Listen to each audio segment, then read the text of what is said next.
আজকে আমরা জানব যে মহিলারা ঘরে ইতিকাফ কিভাবে করবেন, ইতিকাফের ফজিলত কি, ইতিকাফের নিয়ত কি এবং এই ইতিকাফ করার দ্বারা বান্দার কি পরিমাণ নেকি আল্লাহ তাআলা দিয়ে থাকেন। প্রিয় দিনী ভাই বোনেরা, ইতিকাফ এমন একটা ফজিলতপূর্ণ ইবাদত, যে ব্যক্তি এই ইতিকাফ করবে আল্লাহ তাআলা তার আমল নামায় কবুল দুইটি হজের সওয়াব দান করবেন। শুধু তাই নয়, ইসলামিক রাষ্ট্র 40 দিন ইসলামিক রাষ্ট্রের যে সীমানা, এই সীমানা যদি কোনো ব্যক্তি পাহারা দেয়, এরপরে সে ওই সীমানা পাহারা দেওয়ার কারণে আল্লাহ তাআলা ওই ব্যক্তিকে একেবারে নিষ্পাপ যেমনিভাবে করে দেন, ঠিক তেমনিভাবে ইতিকাফকারীকে ঠিক এই 40 দিন পাহারা দেওয়ার যে সীমানা রক্ষী, তাকে যেই পরিমাণ নেকি দেয় আল্লাহ তাআলাও তাকে সেই পরিমাণ নেকি দেন এবং নিষ্পাপ করে দিয়ে থাকেন। এখানেই শেষ নয়, ইতিকাফ এমন একটা ইবাদত যে আল্লাহ রাসূল সাল্লাল্লাহু আলাইহি ওয়াসাল্লাম রমজান মাসের শেষ দশকে ইতিকাফ করতেন এবং এই ইতিকাফের ভিতরেই রয়েছে সেই হাজার মাসের শ্রেষ্ঠ একটি রাত এবং ফজিলতপূর্ণ রাত, যে রাতে একদিন একটি রাত, যে রাত বান্দা পেয়ে যাবে, সেই এক রাত যদি ইবাদত করে তাহলে হাজার মাস সে ইবাদত করার নেকি পেয়ে যাবে। এত গুরুত্বপূর্ণ এই ইতিকাফ। তো এই ইতিকাফ সম্পর্কে একেবারে সংক্ষিপ্তভাবে আলোচনা করব যে মহিলারা কিভাবে ঘরে ইতিকাফ করবেন, বা আদৌ কোরআন এবং হাদিসে মহিলাদের ঘরে ইতিকাফ করার কোনো নির্দেশনা রয়েছে কিনা। ইতিকাফ মূলত 3 প্রকার হয়ে থাকে। একটা হচ্ছে ওয়াজিব ইতিকাফ, অনেকেই দেখা যায় যেমন মান্যত করে কোনো বিষয়, যে আমার যদি এই মান্যতটা পূরণ হয় তাহলে সেই ক্ষেত্রে আমি ইতিকাফে বসবো। সে হতে পারে 3 দিন, 7 দিন, 10 দিন, এমন যে কয়টা দিন নিয়ত করবে সে কয়দিন মান্যত করে সে ইতিকাফ করবে। এটা হচ্ছে ওয়াজিব ইতিকাফ, এটা ভঙ্গ করলে সে গুনাহগার হবে। আর যে নফল ইতিকাফ রয়েছে সেটা সংক্ষিপ্ত সময়ের জন্য করা যায়, নির্দিষ্ট কোনো দিন বা মাসের নির্দিষ্ট কোনো গণনা নেই। সে মসজিদে নামাজ পড়তে গেল, যেমন জোহরের সময় গেল, আবার নামাজ পড়ে বের হয়ে গেল, এই যে সংক্ষিপ্ত একটু 15-20 মিনিট সময়, এতটুকু সময় ইতিকাফ করা যায়, এটা হচ্ছে নফল। আর রমজান মাসের শেষ দশকে যে ইতিকাফ করা হয়, এটা হচ্ছে রাসূলুল্লাহ সাল্লাল্লাহু আলাইহি ওয়াসাল্লামের সুন্নাত। রাসূল সাল্লাল্লাহু আলাইহি ওয়াসাল্লাম এই ইতিকাফে বসতেন, সাহাবায়ে কেরামগণ বসতেন, এবং এই ইতিকাফ হচ্ছে সুন্নতে মুআক্কাদা কিফায়া, অর্থাৎ কোনো এলাকায় জামে মসজিদে কোনো একজন যদি না বসে তাহলে সেই এলাকার সকলেই এই সুন্নতে মুআক্কাদা কিফায়া তরক করার কারণে সে গুনাহগার হবে। আর যদি একজন বসে তাহলে সেই ক্ষেত্রে ওই পুরো এলাকার মানুষের পক্ষ থেকে আদায় হয়ে যাবে, তারা গুনাহ থেকে মুক্ত থাকবে। প্রিয় দিনী ভাই বোনেরা, আল্লাহ তাআলা কালামে পাকের মধ্যে এই ইতিকাফ সম্পর্কে উল্লেখ করেছেন যে ওয়া আনতুম আকিফুনা ফিল মাসাজিদ, যে ইতিকাফের সম্পর্ক হচ্ছে মসজিদে, অর্থাৎ মসজিদে ইতিকাফ করবে। তো এখানে আল্লাহ তাআলার যে কথা, যে ভাষ্য, এর দ্বারা বোঝা যায় যে ইতিকাফ হচ্ছে মসজিদের সাথে সম্পৃক্ত, সেটা জামে মসজিদ। কিন্তু মহিলারা তো মসজিদে গিয়ে নামাজ পড়ে না, তারা কি ঘরে ইতিকাফ করতে পারবে?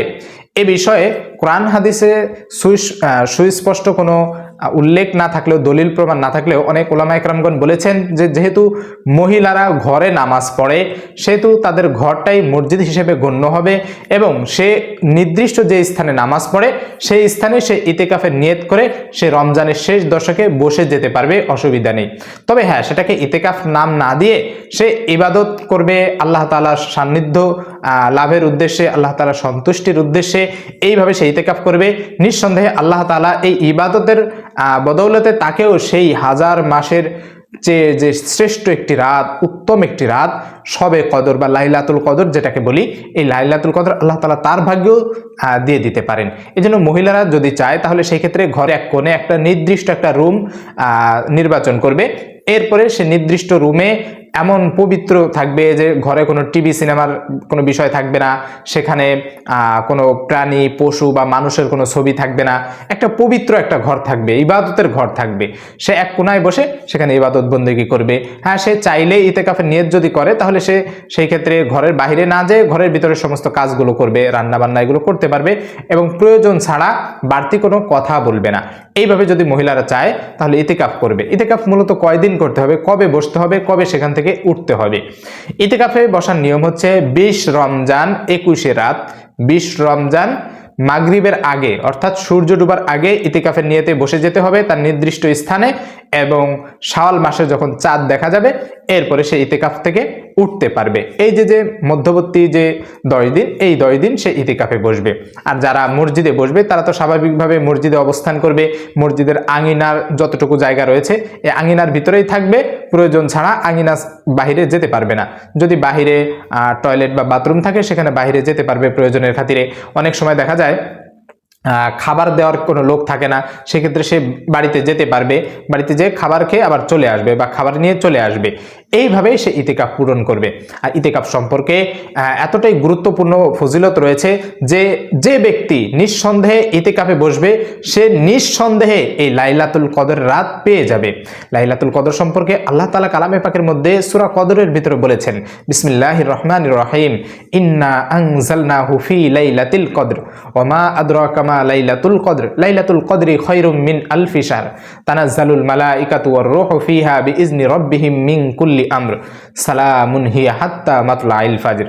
এখানে আল্লাহ তাআলা বলেছেন, ইন্না আনজালনাহু ফি লাইলাতিল কদর, আমি এই রাতে কোরআনকে নাজিল করেছি। আল্লাহ রাসূল সাল্লাল্লাহু আলাইহি ওয়াসাল্লামকে বলতেছেন যে ওমা আদরাকা মা লাইলাতুল কদর, আপনি কি জানেন লাইলাতুল কদর কি?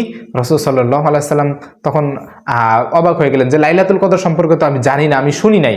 আল্লাহ তাআলা আবার বলতেছেন লাইলাতুল কদরি খায়রুম মিন আলফি শাহর, অর্থাৎ এই লাইলাতুল কদর হচ্ছে এমন একটি রাত যেটা 1000 মাসের চেয়েও উত্তম একটি রাত। এবং আল্লাহ তাআলা আরো বলতেছেন, তানাজ্জালুল মালাইকাতু ওয়ার রূহু ফিহা বিইজনি রাব্বিহিম মিন কুল্লি আমরিন সালামুন হিয়া হাত্তা মাতলাইল ফাজর। এই রাতে আল্লাহ তাআলা জিবরাইল আলাইহিস সালামকে একদল ফেরেশতাদের দিয়ে দুনিয়ায় পাঠিয়ে দেন। যত প্রকার আদেশ নিষেধ রয়েছে আল্লাহ তাআলা সবকিছু দিয়ে জিবরাইল আলাইহিস সালামকে দিয়ে দুনিয়ায় পাঠিয়ে দেন এবং জিবরাইল আলাইহিস সালাম দুনিয়ায় বিচরণ করেন। যারা এই রাতে দাঁড়িয়ে বসে ইবাদত বন্দেগী করে তাদের জন্য দোয়া করতে থাকেন, আল্লাহ তাআলা তাদের উপরে রহমত বরকত নাজিল করতে থাকেন, তাদের ক্ষমা করতে থাকেন। এবং এটা একেবারে সালামুন হিয়া হাত্তা মাতলাইল ফাজর, এই রাতে শুধু শান্তি আর শান্তি, যেটা ফজর পর্যন্ত একেবারে অব্যাহত থাকে, চলতে থাকে। এজন্য এই রাতটা আমি আপনি যদি পেয়ে যাই তাহলে নিঃসন্দেহে আমাদের সৌভাগ্য যে 1000 মাসের চেয়ে উত্তম একটি রাত একটা রাতের ইবাদতের বিনিময়ে আমরা পেয়ে যেতে পারি। তো এই রাতটা কবে? এই রমজানের শেষ দশক। এই শেষ দশকের ভিতরে বেজোড় যে রাত্রিগুলো রয়েছে, 20 রমজান 21 রাত, এরপরে 22 রমজান 23 রাত, এরপরে 24 রমজান 25 রাত, এরপরে 26 রমজান 27 রাত, এরপরে 28 রমজান 29 রাত।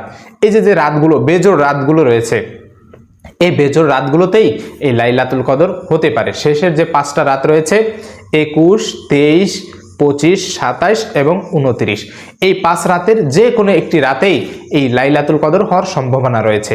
এই জন্য এই লাইলাতুল কদর যদি পেতে হয়, এই 1000 মাসের চেয়েও উত্তম যে রাত, এই রাতের ইবাদত বন্দেগী যদি করতে হয় তাহলে এই ইতিকাফে বসা অত্যন্ত গুরুত্বপূর্ণ।